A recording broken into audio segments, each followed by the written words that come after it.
and he's reading, he's meditating, he's thinking, he's doing what a man of God would do.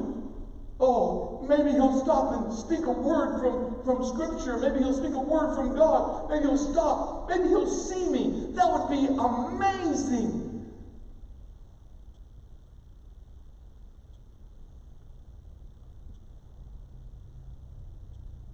Life goes on.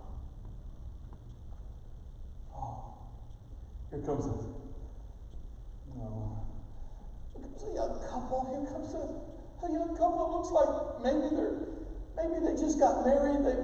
They're in love. They're doting on each other. They're holding arms and they're looking in each other's eyes. I've missed that. I'm not gonna get to do that, but I'd love to be thought of. I'd love to have a shred of that moment with them, of that happiness. I can see it in their faces. I can see it in their eyes. And maybe they would look at me and smile. That'd be so neat. I understand. Here comes some children playing and skipping. Oh, to walk, to laugh, to skip, to run. No, they're not going to look at me. Why would they look at this misery as they go by?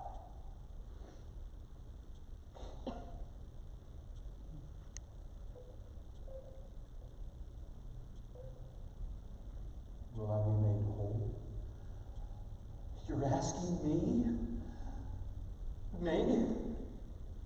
You're stopped and you're looking at me and you're asking me if I would be made whole. How many years, long days and nights I've wanted to be made whole. I have no man. I have no man. There is no one, sir, that after the water is troubled, it's moving, I have no one that will get me to the pool. I can't get there. I'm too weak. I have no leg that will stand. I can't do it. And when I'm struggling and pulling myself as hard as I can, I want God to heal me, make me whole. Another one steps down in front of me. I grew up in Louisiana. I've been here 20 years. Is it a thing in driving school that you learn how to go down the right side when you're traveling on the street, and you learn how to cut right directly in front? I think in schoolroom, cafeteria, lunch lines, we call those line cutters, right? There's a ton here. Did you know that? I've had to really get used to it. It doesn't bother me anymore. I used to try to speed up and get right behind the bumper of the guy in front of me, and then, my wife went, that's, really? You're going to follow that close, really? Yeah, but I'm keeping him from getting in front of that. Relax. They're going to do it. It's just, I got to get in front of you, so I can't go anywhere, but at least I got in front of you, and there was this much space for me to do it, and I did it. Wow. Yeah, there's always going to be a line cutter somewhere. So here I am, I'm struggling, I'm trying to get down to the water. This guy cuts in line. It was my turn. I've been here a long time. It was my turn. Sir, hear the great cry of mankind. I have no one to help me. Philip ran up, the evangelist ran up after he was in a great meeting. In Acts chapter 8, he runs up to the Ethiopian eunuch who's in his chariot reading the scripture of Isaiah. And he comes up and says, Understandest thou what thou readest? He said, How can I? Lest some man guide me. Well, you don't just need a man. You don't need Buddha, you don't need Mohammed, you don't need Confucius, you don't need Vishanti, Vishnu, or Krishna. You don't need your mama and your daddy and all this kinds of stuff just in and of themselves. You need the man, but there's only one. Because when he said, I'm the way, the truth, and the life, he meant, I'm it. I'm the man. Now, he said, follow me. You're not going to be the Christ. There's only one. But you can be a follower. You can, as we say, walk in his steps. He looked at his disciples and he didn't say, okay, I'm going to build you up and I'm going to send you out and you're going to be on your own. No, he said, follow me. I will make you to become fishers of men. I will make you. And he made Paul, and he made Peter, and Andrew, and James, and John, and Philip, and Thomas, Matthew, James, and all the guys. All the way up there, he did that. And then, later, after he ascended, we are to, he's not physically here. We can't be like disciples and follow him physically. There goes Jesus down by the sheep pool. We're going to follow his steps. We follow. We walk in his steps. Well, Jesus wonderfully looked at him and he said, wilt thou be made whole? The impotent man answered, sir, I have no man. Jesus looked back at him and he said, rise. I was in Ukraine in, I don't know, 12 trips to Ukraine, Belarus, and Russia in the 90s, from 92 on when the wall fell. Took my oldest son, my youngest son, and my wife, different ones across time at different times over as well. And Andrew was called to Russia and spent a long time over there. I was finishing a meeting in one of the cities we were in. It might have been Cherkasy, I think, but I'd finished in the square. Translator was there. A lot of folks were saved. A lot of our group were giving Bibles and dealing with the folks after, and the group from our church, Pastor Shepard and his group, were dealing with the folks. And I was standing off by myself for a little bit. It had been very emotional, very, very, very strong, and usually those things last 2 or 3 hours. And then the translator comes up and said, this young woman would speak to you. I said, okay. Went over by a tree, and she was there. She was about 19 years old. And she said to the translator, I've killed my baby in my womb. I've had an abortion. And then she said, can God forgive me? Can God forgive me? She'd heard the invitation, come to Jesus, he'll wash all your sin away. Yeah, but can God forgive me? That's what it boils down to. There's a lot of hardness down there in New Orleans right now, today, tomorrow, next day. There's a lot of people who don't believe God will have anything to do with them. And somebody has to give them a message. Not just tell them they're going to hell. They already know they're going to hell, you know. And once you're going to hell, you're not going to go to hell number 2, hell number 3. There's one hell. And that's it. You don't need to tell them. They already know. Yeah, I know I'm going to hell. You're drunk. Yeah, I know that. I've been trying to get out of that for years. You're on drugs. Yeah, really? You know, I mean, you don't have to tell them about their sin. They know their sin. But what they need to know is an answer. They need to know a remedy. They need to know a solution. They need to have the great physician. Somebody's got to point them. Soul winning boils down to pointing. Point to the one. Give them the answer. Tell them the truth. God will do it. You can't do what God can do, but you can point to God. That's all it is. It's that simple. It's that wonderful. And I had the joy of kneeling down there and sharing with her the love of Christ. She prayed, and with many tears, which I'll never forget, she accepted Christ with many tears into her life and heart as her only Savior, forgiving her of all her sin, even that one. And when she got up, my wife knows, I'll never forget that face. It was totally changed. Oh, what a burden she'd been carrying, this young woman. And she got up, and she knew, I could see it visibly. You don't always get to see it that extreme, but it was such a relief that she knew Christ. Wouldn't trade those moments.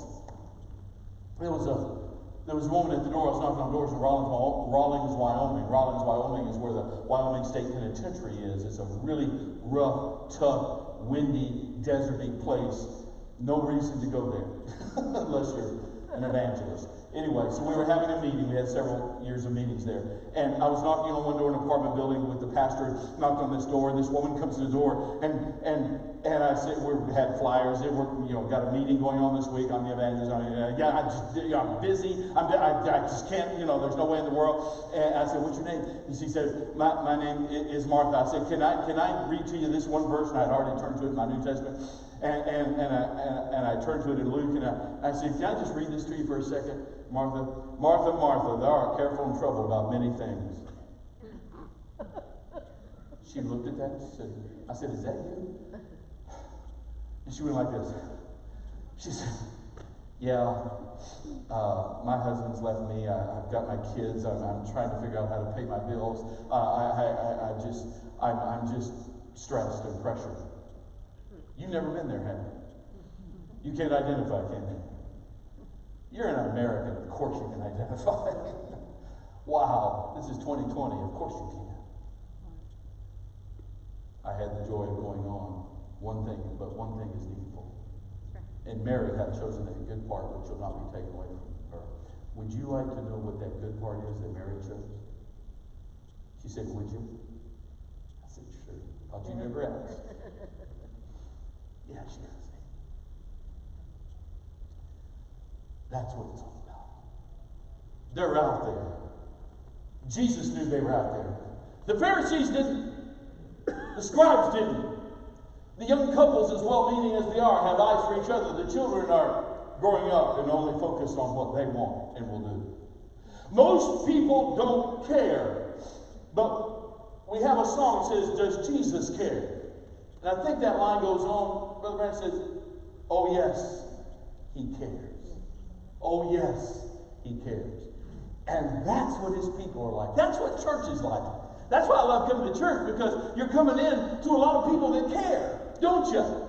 You care. Why? Because Jesus cares. And I'm a Jesus person. I was telling somebody the other day.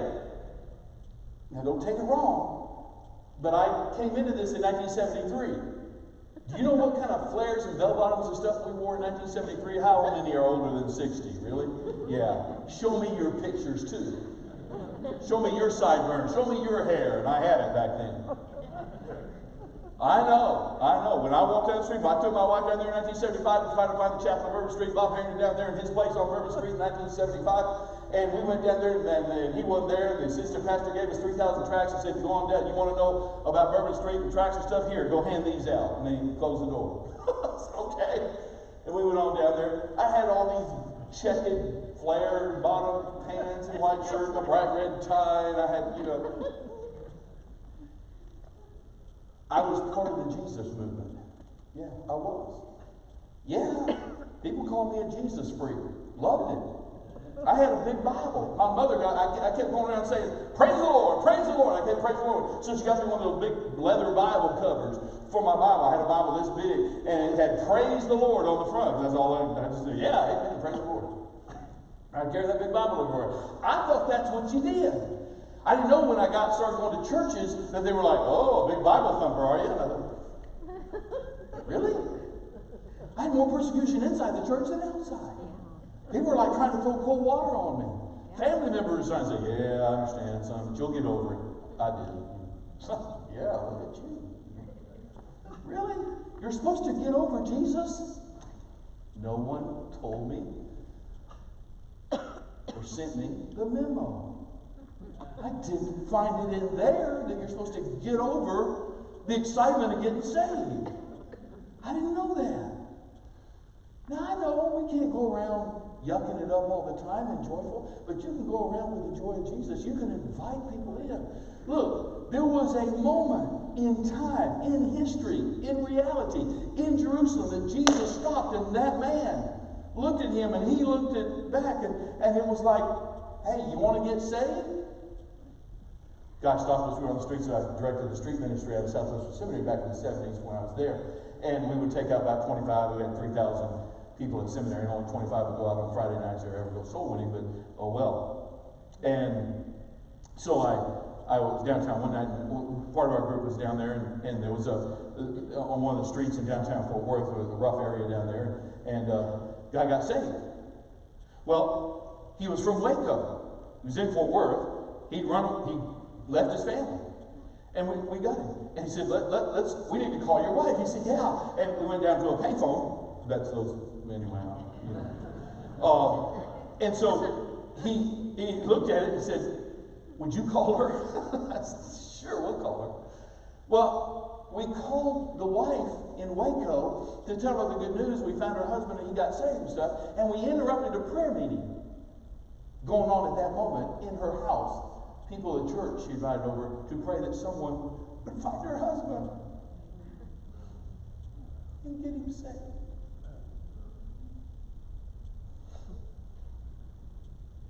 Ain't God good to give us so many blessings?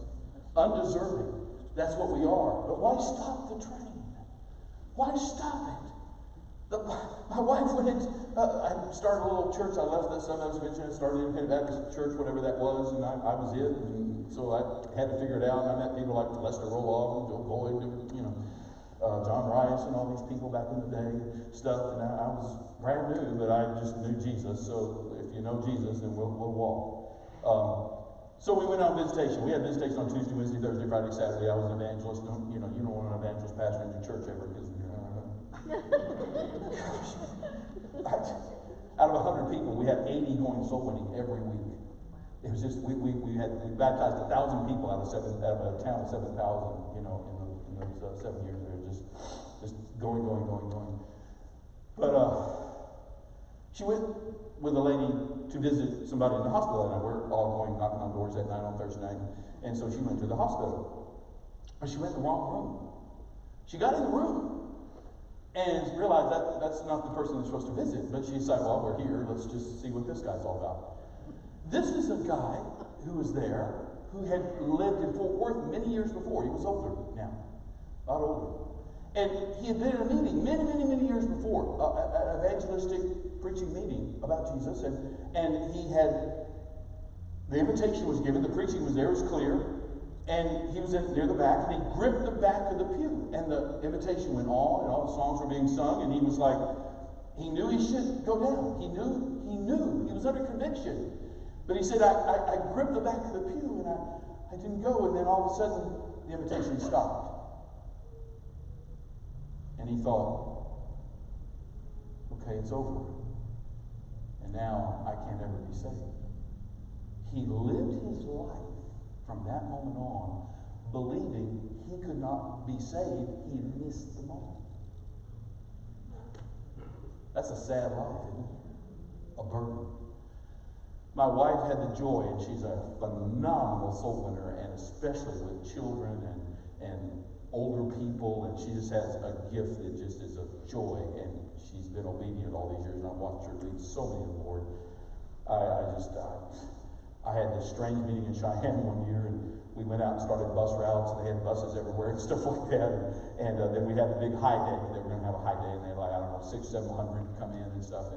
And I had a whole bus come in, and we didn't have enough workers. And she was singing in the service stuff, and then I was supposed to preach later and stuff. So she was singing, and so after the singing, somebody said, go get my wife right quick, because we had a whole bus of like 70 kids where they packed the bus. We had no worker.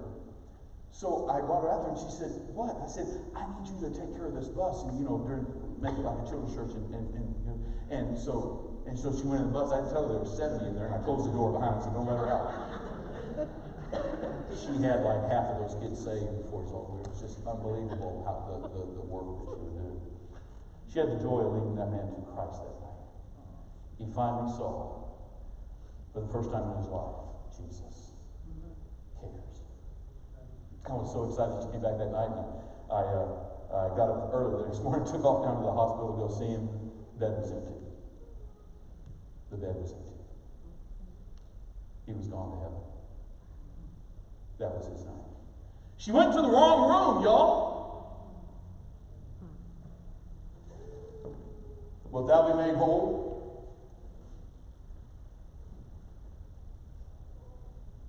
He's looking at Jesus. Jesus is looking at him. He says, I have no man. Jesus said, rise. Trust me. Take up your bed. Leave that life. You don't need it anymore. You're not coming back here. You're not coming back here. And go. Walk. Something clicked. That man believed it. He didn't even know Jesus' name. You check it later. We're not going into, we don't have the time for the whole exposition of that whole section. But the Pharisees were not concerned that he got saved. They were concerned that he broke the Sabbath. And so, and he said, what's his name? He said, I don't even know his name, but I'm whole. Do you get it? I'm whole. Somebody gets saved and a bunch of people start throwing cold water or they don't rejoice or something. Man, it's a wonderful thing to get saved. How many have ever been saved? Raise your right hand and say, I've been saved. Saved. Saved. Saved. That's a wonderful thing to say. I get to say that all the time when we go soul winning. When I get to Romans 10:13, whosoever shall call upon the name of the Lord shall be saved. I always say to them, saved. You heard that word all your life. You're in a burning building. Or should I drag you out? What I do for you is save your life. But you're not in danger of a burning building today. You're in danger of burning something else. A lake of fire. Revelation 21:8, Revelation 20:15. Lake of fire. Wow. You can get saved, and there's only one Savior that can save you. That's what Savior is all about. Savior comes and saves you. So he believed he could make him whole. He believed him. He was looking at him, and he decided to trust him. Proverbs 3:5. Trust in the Lord with a little bit, a lot, most, all your heart. He did. We know he did because he got up. He got up. He took up his bed. And he took off.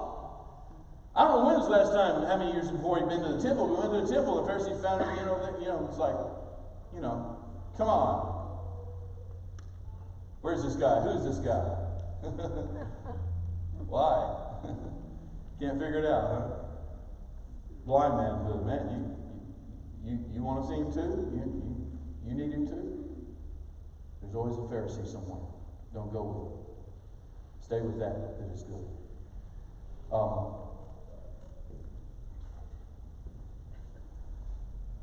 Arthur and Leo were going across the desert. I'm done. Arthur and Leo were going across the desert from Los Angeles, California. And they'd been witnessing and been out ministering in the late 60s out in California on Sunset Boulevard and everything. And they were ministering to a lot of young people that were ODing on drugs, and it was a horrible thing in the 60s back then. They were going to a meeting. They were going across the Nevada desert. It was 3 o'clock in the morning. Arthur was driving. Leo was sitting there thinking and praying. All of a sudden, Arthur turns the car. There's just one road through that Nevada desert, especially back then. And so he's bouncing over the desert. He's heading over the desert, and Leo's saying, okay, Arthur doesn't do anything automatically.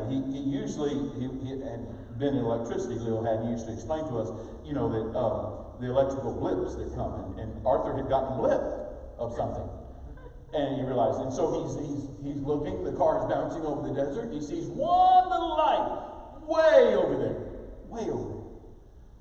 one little tiny light. And he's heading toward it.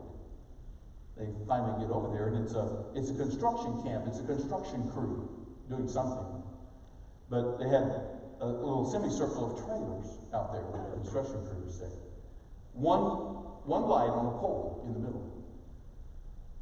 He parked his car and he got out. Leo got out. And Arthur's looking, and he sees one little light on in one trailer. He walks over there. This is 3 o'clock in the morning. Knocks on the door. This is 3 o'clock in the morning. In the desert of Nevada. Woman comes to the door of the trailer with a pistol. Wouldn't you? Arthur says, as only Arthur could say, ma'am. He'd been from Alabama. He started a church at Elko, Nevada, where the sheriff ran the brothels back in the 60s, and then he went to Sunset Boulevard to try to win kids off the streets. Very unique individual. Ma'am, God sent me here to tell you that he loves you and he wants to save you. She dropped the gun and fell to her knees, and she said, my husband left me after we had a violent argument tonight. And I was just about to blow my brains out when you knocked on the door. Would you like to see things like that? Would you like to? Cliff Bates, another Arthur, was standing on the streets of Fort Worth one night in front of the Foxy Lady, his place with his soul winning partner that he would stand in front of to keep people from going in that thing, downtown Fort Worth. It was December. It was 19-degree weather. But they had committed to going soul winning, so they were standing there, and no one was out there. They wanted to pass out tracts, but there was no one to pass out a tract to. It was 19 degrees in Fort Worth. Finally, they're about ready to go, and one guy, a little short, bald-headed guy, is walking across the street. They're thinking, I wonder if he's coming across. Sure enough, he's crossing the street where we are. Sure enough, he's walking in front of us. Arthur hands him a tract. He stops and says, what's this? Now that's like saying sickle to a dog when you say to a soul winner, what's this? So the door was open. After a while, he had no place to stay. His name was Cliff Bates. He was from Grand Junction, Colorado. His wife had left with another guy. He had taken the bus. They'd gone to Texas. He'd taken the bus to Wichita Falls in order to find the guy and kill him. He got to Wichita Falls and changed his mind. I guess I'm not going to kill him. So he rode the bus on into Fort Worth. Got off. He didn't have a place to stay. He was trying to get into the YMCA, trying to find it. So Arthur took him to his apartment that night. He bed down on the sofa. And at about 3 in the morning, after more conversation, Cliff got saved. Cliff got saved and stayed there, and Sunday walked the aisle of the church they were in and got baptized, and then joined the choir. You'd be real proud, Brandon. He joined the choir because Arthur sang in the choir at that church. So he joined the choir, and the next week went out soul winning with Arthur back on the streets. Off he went. And he was doing well. He couldn't sing, but he wanted to do everything that Arthur was doing, but he couldn't sing. Couldn't carry a tune, not one. Arthur knew that because he stood right next to him in the choir. And so he never hit the note. You know, the choir director kept saying, just mouth the words, things like that. Have you ever? Yeah, okay.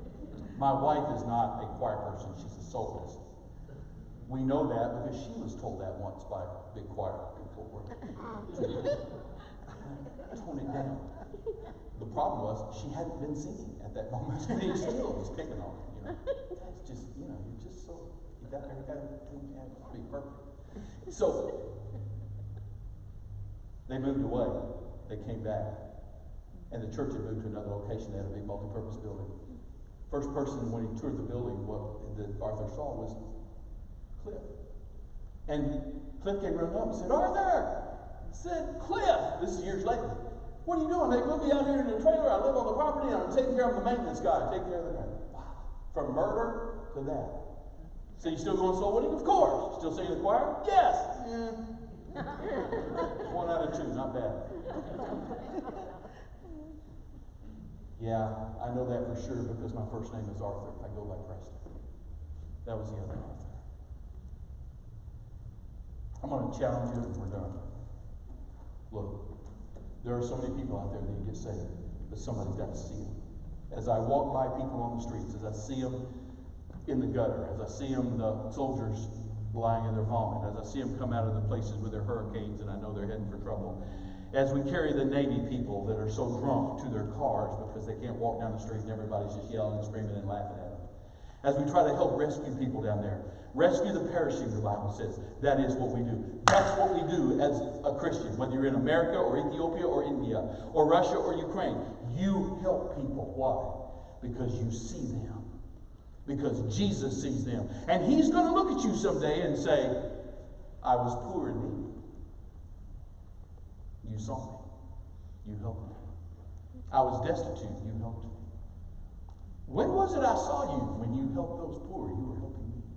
Because that's who Jesus saw and that's who Jesus cared about. The last day at that first Mardi Gras, we went down there. Down the streets, just a little ways. Fat Tuesday. We don't even go down there anymore on Fat Tuesday because they're so drunk and naked, they won't even take our tracts. They won't listen to us. It's just so hard. Wicked stuff going on that day in the middle of Bourbon Street. So we don't go. We go the week before. But that year was the first year we did. It was a crippled boy. He couldn't walk. He could just barely walk like this. He stayed up in the top of that church off of Bourbon Street. His name was Max.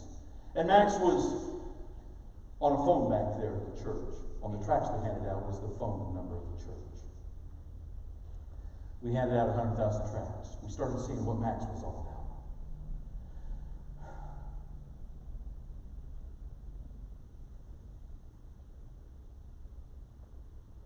Till 4 in the morning, after we were bedded down, that phone was ringing off the wall. Max stayed up all night answering the phone, leading people to Christ on the phone. He was doing what he could do. We would come in with our sacks. We would come in all strong and carrying those satchels of tracts. We would come in and grab a sandwich, grab another sack of tracts, and off we'd go. And we were about to go out the door. And each time, he would kind of come down the stairs as much as he could, and he'd say, "Hey!" We'd stop and look back up the stairwell at Max. He'd say, "Go in Jesus. Go in Jesus." We will, Max. I got to challenge you, folks. This is the moment. This is the day. I see it all over your area. I see it every. This is perfect. You got the preacher. You got the school. You got the. This is perfect. This is the moment. You young people, you older people, to go in Jesus. They're out there. They're crying. They're saying, "I have no man." You be the person that's a Jesus Christ person. Jesus will work. Trust him. Heads bowed and eyes are closed. Nobody looking around. I don't know where you are today in your prayer life. I don't know where you are in your Bible study time. I don't know where you are in your soul winning. I don't know where you are in your consistency of helping your children and raising them up the way they should go. I don't know where you are in your marriage. If you love your wife like Jesus Christ loved the church and gave himself for it. I don't know if you're being the kind of wife that your husband is there for you to be. I mean, you're to be the helpmate. You're the wonderful, wonderful creation of God. To have that home complete, you be the completer. You be the one that's a help, and be blessed, and be the one that your husband and children rise up someday and call you blessed. I don't know where you are in your anger. I don't know where you are in your temperament. I don't know where you are in your critical spirit. I don't know what's blocking God from using you in mighty ways. But maybe there's some in here that are hungry and thirsting to be used of God. There's always someone somewhere. It could be a 19-year-old man. It could be a 21-year-old man. It could be a young 15-year-old girl. It could be a 70-year-old man. It could be a 40-year-old woman. It could be any of us that we would say, God's prompting me. God's pricking my heart. God has spoken to my heart. I want to see some of those things. I want to see the breath of God on my life, my family's life, in this church. Help me, oh God, to love you and others like I should, and to do it your way. Let's stand, heads bowed, and eyes closed. Piano plays hymn of invitation. That's about it. The altar's here. If you need to come this morning to be saved or just to live like it, why don't you come down the aisle and kneel at the altar for as long as you need to. If there's anybody here that will do that. One person, two people, anybody. Would you do it? Heads bowed and eyes are closed. Nobody looking around. Just do what God wants you to do this morning. God bless you. I don't give much more invitation. I'm not going to plead. It's just that if somebody, that one person that would say, I'm getting it. I got it. I got to see God work in my life. I got to see the power of Jesus in my life. I want to see people like Jesus sees it. And I will. I'm going to make a determination. Make it on your knees. Make it real. Do it right. Maybe you need to come down here with somebody and pray with them. Maybe there's something you need to pray with a friend or a spouse or a family member. Don't go from here needy. Go from here complete. Don't go from here wanting. Go from here full. Do what God wants. Whatever God wants. What does God want? Maybe there's a grandmother who's concerned concerned about our grandchildren. Maybe there's somebody in your heart or something against another person and say, I love you, come pray with me. Whatever it is. Whatever it is. God knows. God knows.